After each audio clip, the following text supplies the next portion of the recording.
the cause and the movement of people and the scale of movement of people is for reasons that are beyond the influence of most countries at the moment.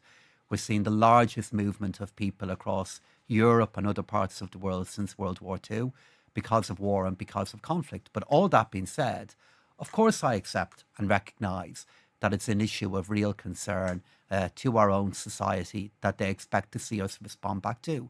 We're looking to do that in three different ways. Number one, to implement the law that we have in relation to this effectively and fairly. Many who come to our country as migrants looking for status and protection are coming from the most awful and dreadful of circumstances.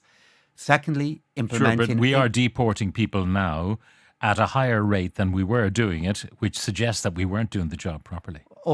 I don't accept that. That leads on to the second point that I was about to make, which is that we have to implement a deportation system fairly and effectively too, and we're doing that.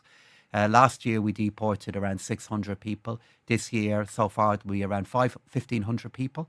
And then thirdly, what we have to do then is cooperate with other countries, which we're aiming to do within the European Union. There's a new system that will be pan-European. Indeed, to come up with a better solution to this than we could. What about the route into Ireland from Northern Ireland? I mean, when the UK was part of the European Union, it was movement, if you like, within the EU. Now we are the back door into the EU via the UK. I mean, many people who make it across the channel, never interfacing perhaps with the authorities in the UK, can find a safe haven knowing that there is, I was going to say a welcome on the mat. A tent is not exactly a welcome on the mat, but still, good social welfare possibilities, full employment here. To be a successful economic migrant, Ireland might just be the place.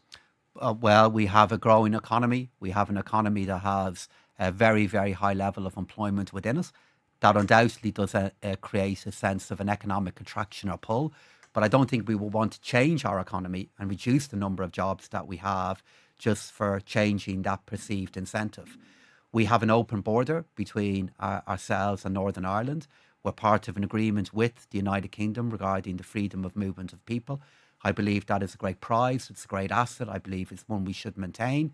In terms of how we do deal with the issue then regarding the attractiveness of country from an illegal migration point of view, it's in particular, it goes back to the point then I made about how we implement our deportation system. And that is growing in terms of the number of people who are being deported. We've put an increased focus into being able to turn around the applications in relation to residency in our country as well. They're being processed far quicker than they have been before. But I would just go back very briefly to the human point that I made.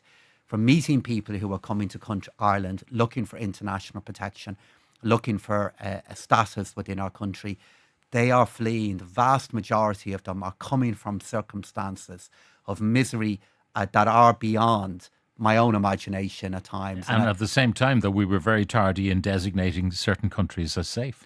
Well, what we've done is change our international protection system to reflect the fact now that the reality of the number of people who are moving across the world and Europe has increased. And as I said, only at the moment, legislation is going through our Dáil at the moment to make us part of a system that can manage this better across the European Union.